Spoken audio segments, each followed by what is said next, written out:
Today, we're going to talk about building that loadout kit. Now, in our last video, we talked a little bit about operators, and we came to the conclusion that it really doesn't matter. It really comes down to personal preference. Now, loadouts and building your weapon kits and your kill streaks, this is where it gets complicated, and we find a lot of people are really overwhelmed with what's going on. So today's video, we're going to cover that. We're going to do it in a little bit of a mixed order, and it'll make sense why we're going to do that, but let's hop into it straight away. All right, so you'll see at the top of our screen, we've got weapons. Now keep in mind, when you first log into the game, you still got to level up, right? You still got to level your profile and your character. And much like past Call of Duties, you get things as you progress. Now in this season, to progress to the top level, you need to hit level 55. So you can see that in your barracks under progression, you can see level 55. So once you hit level 55, you should have all the guns, all the loadouts, all of the different kill streaks unlocked, but just make sure that as you're leveling, you'll understand why you don't have access to some of that stuff. So weapons and loadouts. So I think it's about level 4, maybe level 5, where you finally get the ability to create a loadout. Now keep that in mind. When you first get in the game, you're kind of stuck with what they give you. They give you 4 or 5 pre-built loadouts. Just take the one that looks the most interesting to you. It doesn't take long. Play a couple matches, and in no time, you'll be able to build your own loadout. But before we get to building a loadout, we're going to talk about a couple other things and just get them out of the way. So the first one is the watch. Now they introduced this 3 or 4 Call of Duties ago. They put in this whole concept of the Call of Duty watch.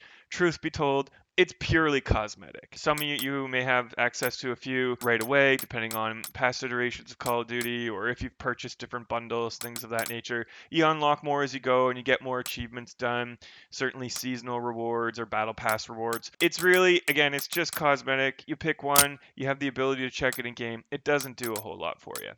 In Warzone, slightly different list. Again, kind of cosmetic. I use one in Warzone. I think it's a little cheeky and funny. It's a step counter, so I can see how far I've run across Caldera. But outside of that, you just pick the one you like the most. I like the Chicago time one. It's got that old-timey feel to it, and I keep that equipped. The next thing we're going to talk about is kill streaks before we get to loadouts. So kill streaks. Probably wondering, how do people keep getting the dogs, right? The dogs drive me crazy. Or, man, I would really like to call in a bombing run, or whatever it may be. Now, keep in mind again, when you first start playing, you don't have access to most of these things. There's a couple that are unlocked for you, usually the lower tier ones, like the intel or the spy plane, things of that nature. But you got to rank up to get access to them and unlock them all. Now, it's important to note when you're looking at this what this actually means. What it means is 3, 4, 5, 6, 7. That's how many kills you need in order to get to that tier of kill streak. And you can see the kill streaks I have on the side here. I have the spy plane, which requires me to get 4 kills. I have the bombing run, which requires me to get 7 kills, and I have dogs, which requires me to get 10 kills. Now, some of you may have noticed in past Call of Duties that if you played objective type games like Domination or Hardpoint, that if you captured the objective or you defended on the objective, that you would get more points to accessing those kill streaks faster. That is not the case anymore. It's purely based on just if you've killed the person. And that's not elimination. So some of you are probably seeing eliminations pop up on your screen when you're playing. An elimination is like an assist, basically. If you don't get the kill, then the elimination is like an assist. So there's lots of times where you can tag somebody. It'll add towards your amount of eliminations you've gotten in the game because they've kind of combined the two stats together. But in terms of your kill streak awards, you've got to be the person that finishes off the enemy, not just assisted on the enemy. So that's important to keep in mind.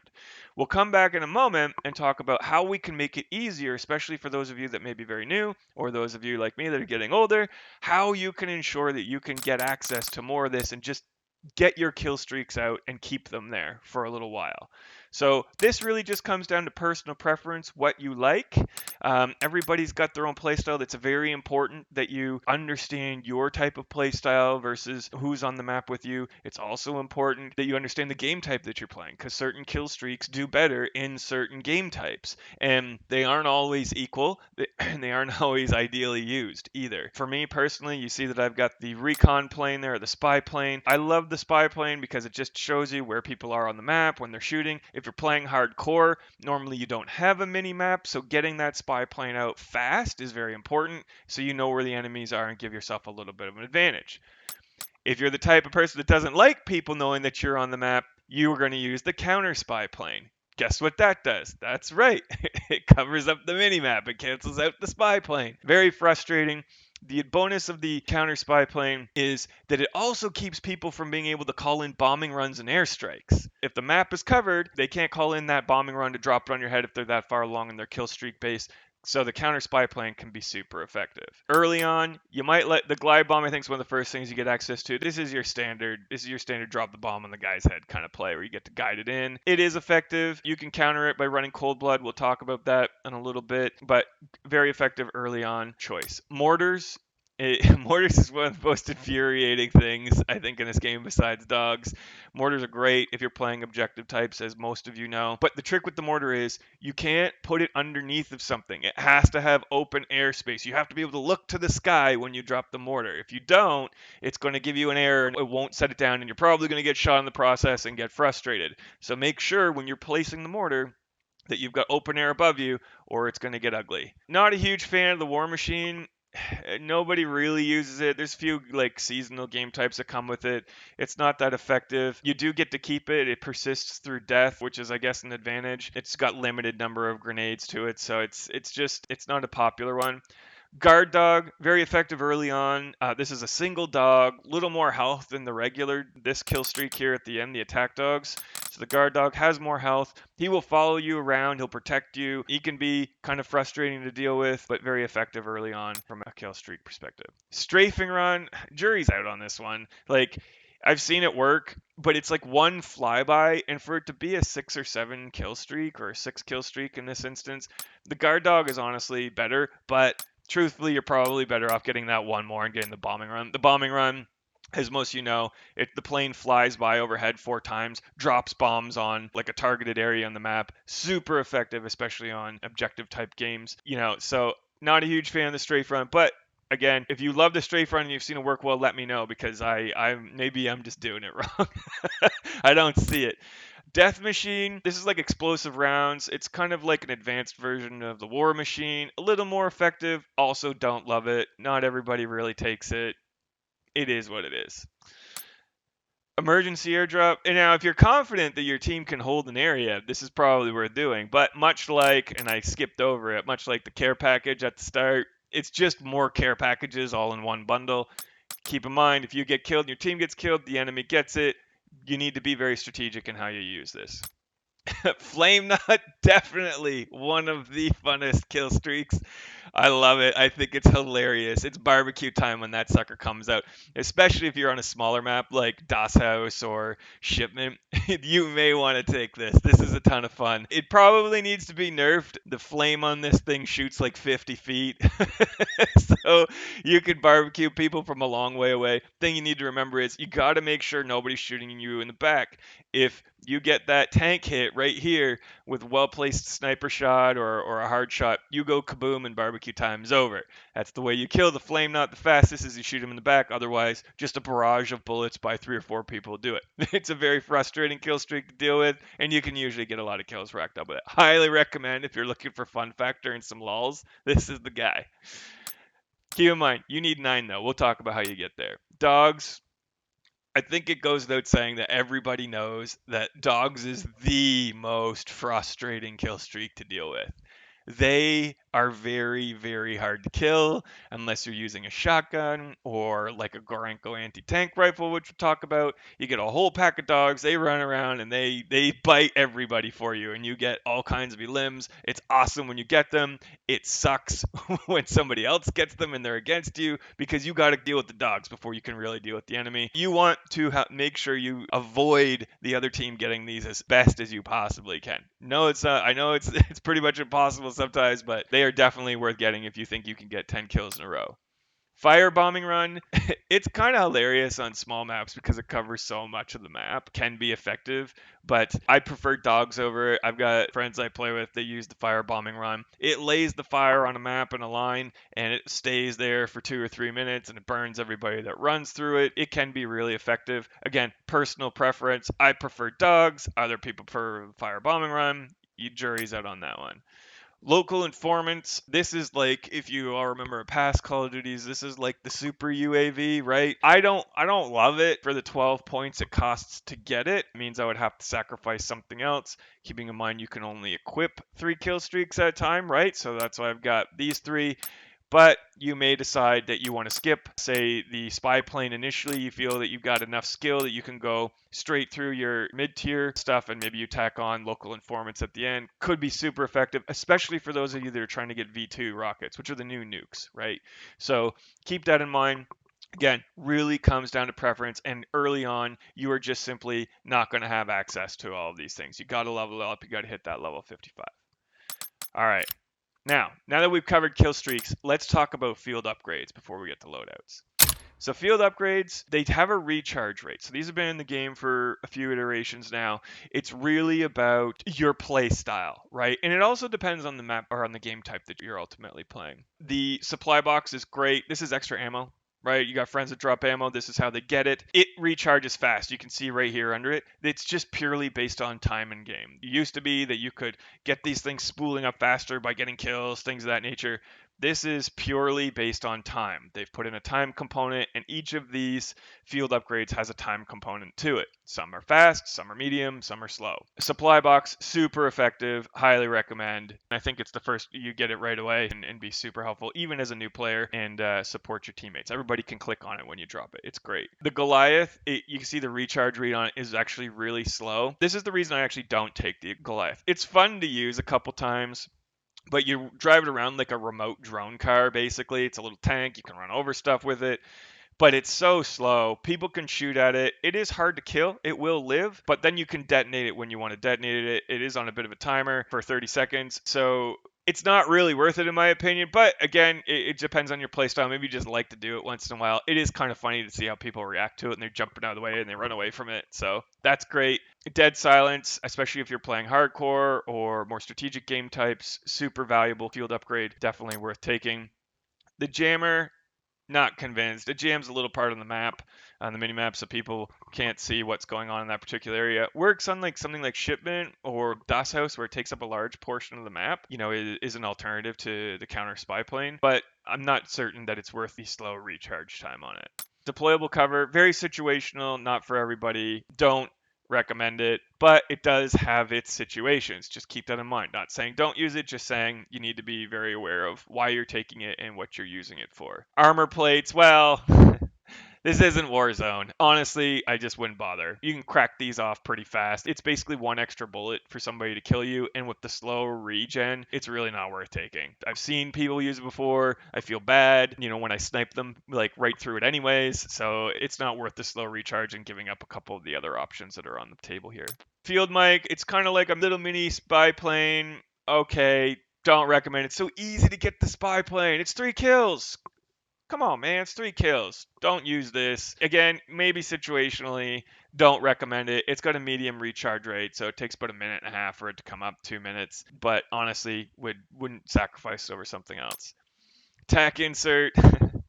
As we've all seen for many iterations of Call of Duty, the tac insert can be very, very effective. I recommend that you think about what you're trying to do. There are some challenges for tech inserts, so maybe you're doing it for those reasons. Maybe you're trying to get behind enemy lines and really just cause a disturbance. There is situational scenarios for it, but again, it comes down to particular preference. Oh, tac insert, I should explain for those of you that aren't familiar. The tac insert means that instead of you just randomly spawning somewhere, you are going to spawn exactly where you drop this down. That's cool. So you get behind enemy lines, you drop this in, it allows you to respawn at that point. I see these things all the time. I want to make it clear to people out there. I see people drop these all the time, or I'll be running along and I'll see a tac insert. And people often don't move far enough away from their tac inserts. They stay relatively close to it. And so if I kill somebody near a tac insert and I've seen it, I'll immediately turn around and look at where that tac insert is. And chances are you're going to die as soon as you stand up. Now, I have been surprised by it a couple times. Very unexpected to kill somebody and then instantly shot in the back. But you need to be aware of what you're doing with this. And it's not for beginners. It's for those that have played for a while. All right. On to dead drop, my favorite field upgrade in this. This one's important. You're probably wondering, how do people get dogs? How do people get bombing runs all the time? I just killed that guy. How does he have this stuff? Dead drop. You'll hear the game. Your operators will talk about dropping a cipher. That's what they're talking about. They're talking about the dead drop. The dead drop saves your kill streak progression. So you remember back on the other screen, it showed like 3, 4, 5, 6 kills, all the way up to 12, depending on the kill streaks that you selected.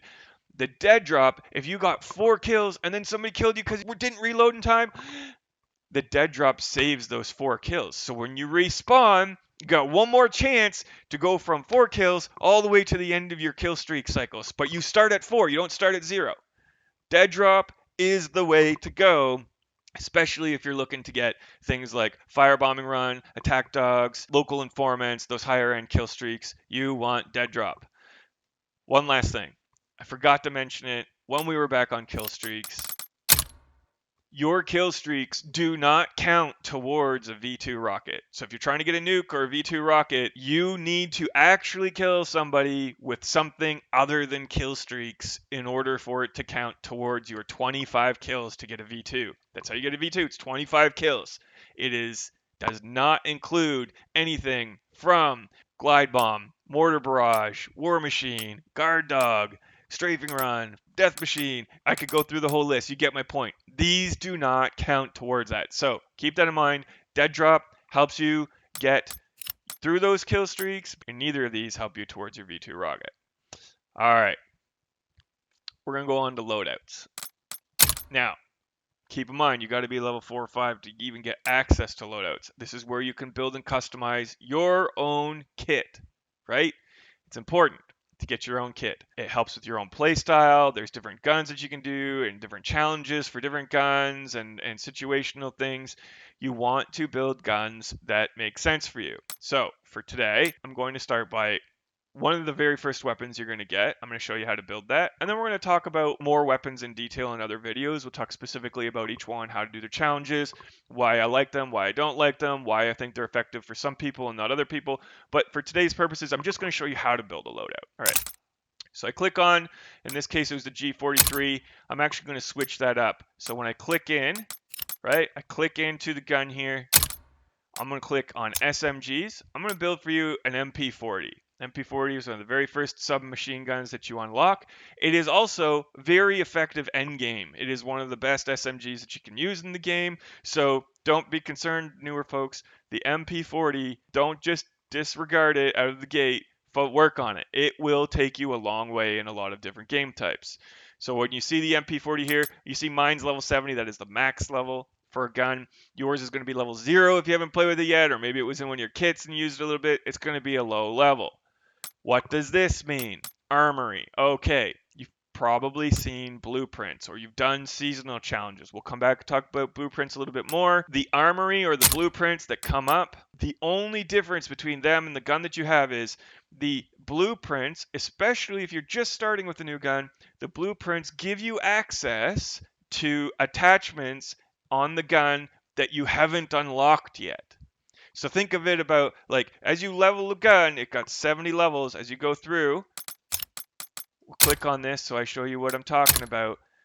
As you click through, you have all of these different areas of attachments: muzzle, barrel, optic, stock. I know some of you are probably looking at this right now and going, I don't have that on my screen. It's a fun thing they've added to the game. You actually don't know that you get to unlock these things until you reach a certain level. So you may see muzzle and optic initially, and you won't see any of these other things unlocked. Don't worry, they'll show up as you level. But each of these has its own series of things that as you progress the weapon level, you will unlock them. We'll talk about that more in a minute. I'm just going to go back a second. So you got 10 areas of attachments. The armory, if you have blueprints, the blueprints will unlock attachments for you without having to rank the gun. Now this is good because you can use these to level the gun. The gun will still level up. So you can use one of these, and they're usually a lot better than the base gun because it got stuff on it. They look good. Like if I look at the shredder, we'll go into, you click on gunsmith once you've selected it. Look at that. It's got all this stuff already pre-built on it. That's great.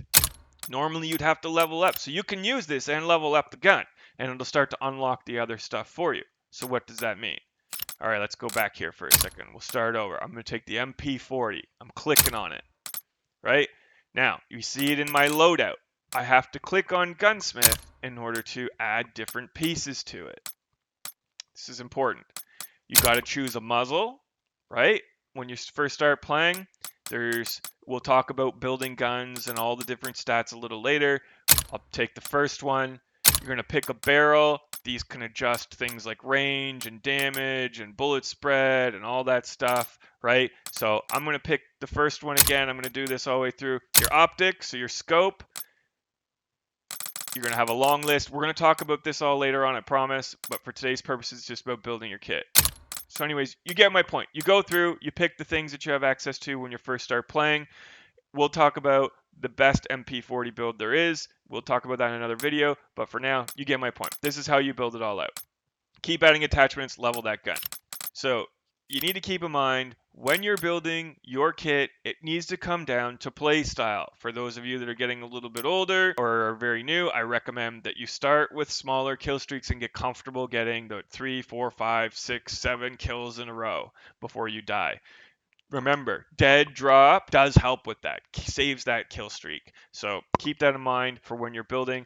All in all, I hope this has been helpful. We will talk more about things like particular guns. We'll talk about map positioning when we use those guns in another video. But please leave your comments. Let me know what you think. If you have any questions, you know where to find me. All right. Thanks, everybody.